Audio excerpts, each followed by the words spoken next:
China is on the attack, blaming all its problems on the U.S. But how far will the Chinese Communist Party go?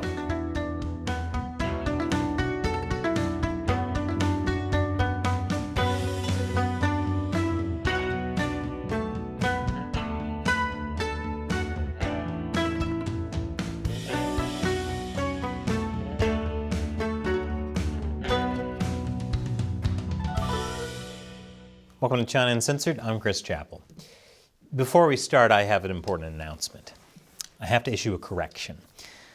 On the show, I've repeatedly talked about how the Chinese Communist Party has spent the last 70 plus years brutalizing the Chinese people and undermining the national security of just about every other country on the planet. Turns out I was wrong. Turns out, actually, everything is America's fault. I found out my error thanks to a recent speech by Chinese Communist Party leader Xi Jinping, where he made it all clear.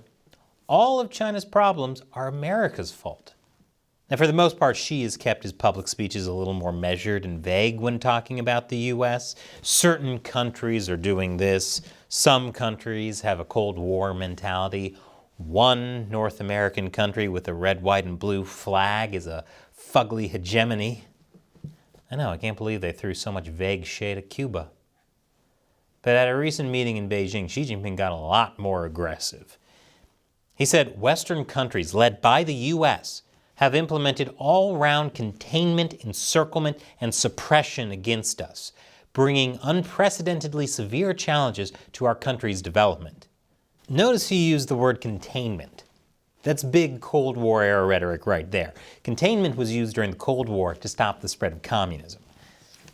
So at the speech, a lot of officials from the state-backed national chambers of commerce were there. You see, the Chinese economy is kind of struggling right now because of America. The Chinese economy would be doing so much better if the U.S. hadn't pushed sanctions on China just because of some piddly little genocide. How mean of the U.S. Or the fact that Xi Jinping had to implement a zero-COVID policy that shut down big parts of the Chinese economy. Totally America's fault. After all, as China keeps saying, COVID totally came from a U.S. military base. So it came from a U.S. military base, traveled halfway across the world, and landed in Wuhan without infecting anyone else along the way, just to make China look bad. And if only the U.S. wouldn't make such a big deal out of all the theft of American intellectual property. Sure, it costs the U.S. between $225 billion and $600 billion each year, but it makes China money. I wonder if it's racism that makes the U.S. want to hold China back so much. Because anytime you're mad that someone is robbing you, it's definitely racism. You're mad I took your wallet? What a bigot. But seriously, in his speech, Xi Jinping reassured the private sector that the Communist Party would protect them from America. Xi said the Communist Party has always regarded private enterprise and private entrepreneurs as our own people and would provide them with support whenever they run into difficulties. Yeah, like how the CCP totally backed off the massive government-led crackdown on the tech sector after it really started to hurt the economy. And how the real estate market is totally not in a crisis. The Communist Party just pumped more debt into the system to keep the bubble inflated. And that bubble will never burst because you can trust the Communist Party. And if the bubble does burst, it's America's fault. Speaking of bubbles that did burst, why is the U.S. hyping up that totally civilian spy balloon to attack and smear China? You didn't see China get so angry when COVID obviously came from the U.S., didn't infect anyone else along the way, and landed in Wuhan just to make China look bad. Anyway, I'm sure at this point in the speech, all the officials from the economic sector were feeling very reassured that the Communist Party would protect them from America. Especially when Xi told them in his speech to bear in mind his push for common prosperity, aimed at redistributing more of China's wealth. Because if anything reassures the private sector, it's the promise of wealth redistribution. I just hope America doesn't somehow spin that into something that would actually hurt the Chinese economy. But it doesn't matter because, as Xi said in another speech in November, suppression and containment will only strengthen the will and boost the morale of the Chinese people. I'm pretty sure this is the only type of containment that would strengthen the will and boost the morale of the Chinese people.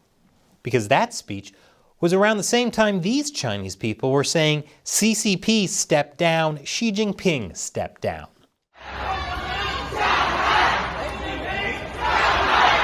Sorry, those weren't the real Chinese people. Those were hostile foreign forces.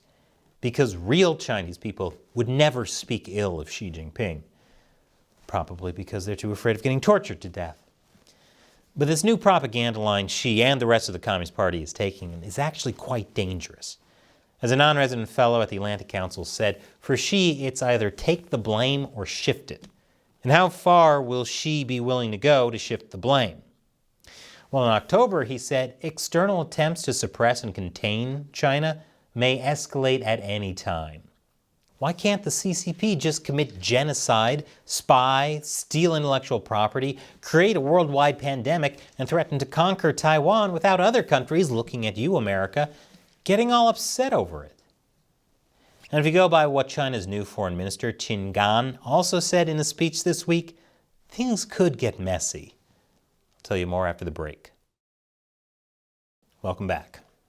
So just days after Xi Jinping took direct aim at the U.S., another fiery speech by China's new foreign minister, Qin Gang, warned that conflict and confrontation with the United States is inevitable if Washington does not change course, meaning unless the U.S. just lays back and let the Communist Party do whatever it wants. And somehow I don't think that will happen. The CCP is like an emo teen who thinks the world is out to get them without realizing that they are the problem. Also, with his haircut, Xi looks like the lead singer of My Chemical Weapons. Now, Qin Gang used to be China's ambassador to the U.S. Clearly, his time here left him with a lot of goodwill towards America. He warned of catastrophic consequences of what he described as a reckless gamble by Washington. If the United States does not hit the brakes, but continues to speed down the wrong path, no amount of guardrails can prevent derailing, and there will surely be conflict and confrontation. Why won't the U.S. just let China do whatever it wants? I bet it's because they're racist.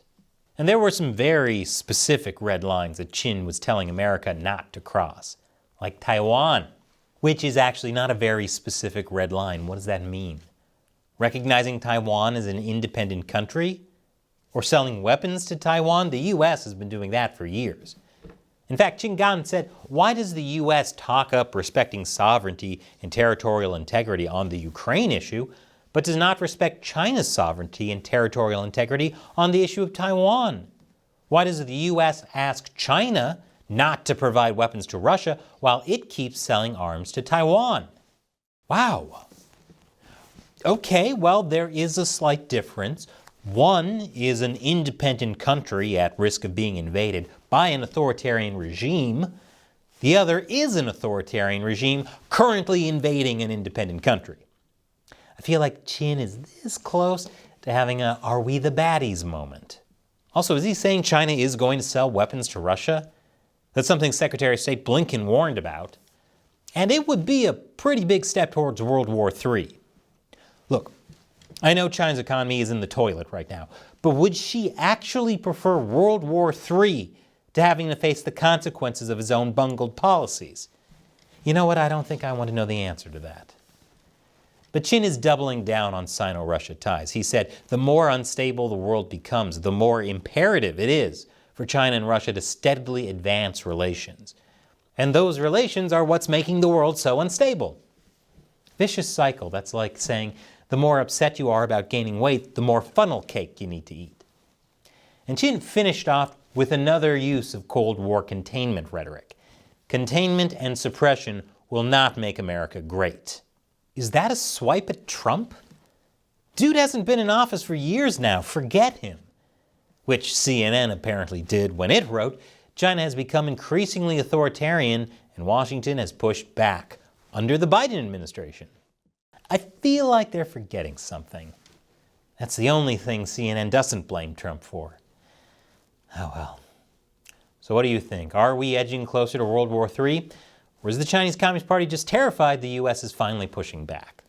Leave your comments and a like below. And as always, this show would not exist without support from viewers like you and the crowdfunding website Patreon. They're what I call the China Uncensored 50-cent army. And as a thank you to them, I answer their questions at the end of each episode. Today's question comes from Donald St. George. At what point does China get off the milk money and not be classified as a developing country? This is just crazy. Now that's an excellent question.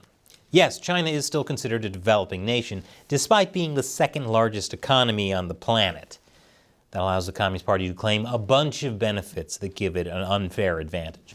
For example, in this recent episode, Why You Can't Compete with China, I mentioned that because of its developing nation status, the Universal Postal Union gives China lower postal rates than developed countries. That's resulted in the bizarre situation where it's cheaper to ship something from Shanghai to San Francisco than it is to ship something from Los Angeles to San Francisco. And U.S. taxpayers help subsidize that. But it's not just the Universal Postal Union. The World Trade Organization says there are special provisions which give developing countries special rights. Since the WTO gives certain advantages to developing countries, surely the WTO has a strict set of criteria to make this distinction, right? Turns out, nope. The WTO has no official definition. Members announce for themselves whether they are developed or developing countries. So basically, the Chinese Communist Party would have to decide to no longer label itself as a developing country. And since that means losing a bunch of perks that help it kill competition, I doubt that'll be happening. Which means China is a developing nation with a space station. Probably only because they pulled themselves up by their bootstraps, though. I bet Burundi could make the same if they just worked harder. If that sounds ridiculous to you, that's America's fault. Thanks for your question and your support, Donald St. George. Thank you for watching. Once again, if you want to join the China Uncensored 50-cent army, head over to patreon.com/China Uncensored. All it takes is $1 per episode to help keep China Uncensored going.